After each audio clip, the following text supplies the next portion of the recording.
Halo semuanya, perkenalkan kami dari kelompok 3. Pada kesempatan kali ini kami ingin mempresentasikan proyek game visual novel kami yang berjudulkan Fantasia. Sebelumnya kami dari kelompok 3 beranggotakan Vicky Antonio, Jupiter Agustio Lucioving, Kevin Lius, Monica Sonia, dan saya sendiri Nancy Vanessa. Di sini saya akan menjelaskan mengenai latar belakang proyek kami. Game ini merupakan salah satu hiburan yang disenangi oleh banyak orang di setiap kalangan. Tetapi biasanya game banyak dimainkan oleh kalangan anak muda. Game juga digunakan untuk menghilangkan kepenatan. Di sini kami akan membuat game visual novel yang berjudul Fantasia, dan game visual novel kami ini memiliki perbedaan dengan visual novel lainnya, yaitu naskah yang kami ciptakan berdasarkan realita yang ada dan tidak dilebih-lebihkan. Hal ini akan membuat pemain merasa benar-benar sedang berada di dalam cerita tersebut. Game ini ditargetkan untuk anak remaja yang berumur di atas 15 tahun dengan alasan pemikiran mereka lebih matang. Jadi mereka dapat menyaring mana yang baik dan mana yang enggak.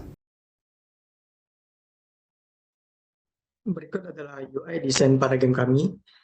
Uh, ini merupakan tampilan awal di game kami saat membuka.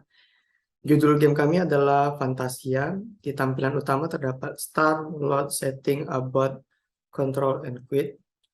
Untuk berikut merupakan tampilan saat kita menekan setting.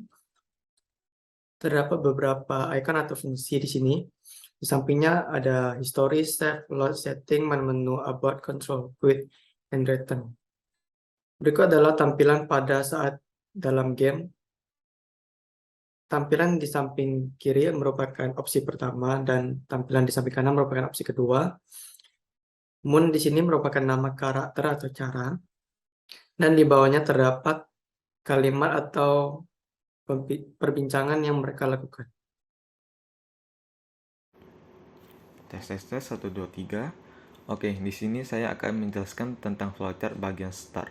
Pada bagian pertama, masuk ke dalam game. Kedua, permainan game dimulai. Ketiga, di sini user ditanya apakah ingin mengubah sesuatu di menu. Jika tidak, maka game akan berlanjut. Jika iya, maka user akan diarahkan ke pilihan menu setting.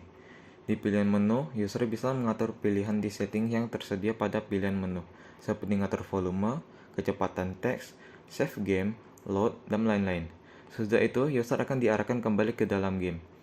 Di dalam game diberikan pilihan 1 dan 2, kemudian akan menghasilkan jawaban dari kedua pilihan tersebut, dan game pun berlanjut hingga selesai dan kembali ke dalam home screen.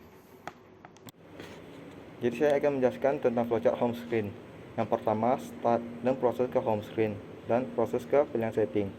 Di pilihan setting ada start, load, option, about, help, dan quit. Jika ke start akan menyambungkan ke halaman start. Di load, user bisa melihat save. Di option, user bisa mengatur display, skip, kecepatan teks, dan volume.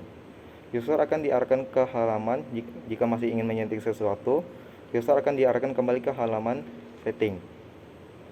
Di about, user bisa melihat pembuat game dan tombol kembali jika user ingin kembali. Di control, user bisa mengatur keyboard dan mouse. Di quit akan keluar dari game. Mungkin itu aja dari game Project Fantasia kami, dan mungkin kedepannya kami akan menambahkan beberapa fitur dan perubahan. Jadi flowchart ini juga sebagai patokan kami untuk membuat game nanti jadinya seperti apa. Terima kasih.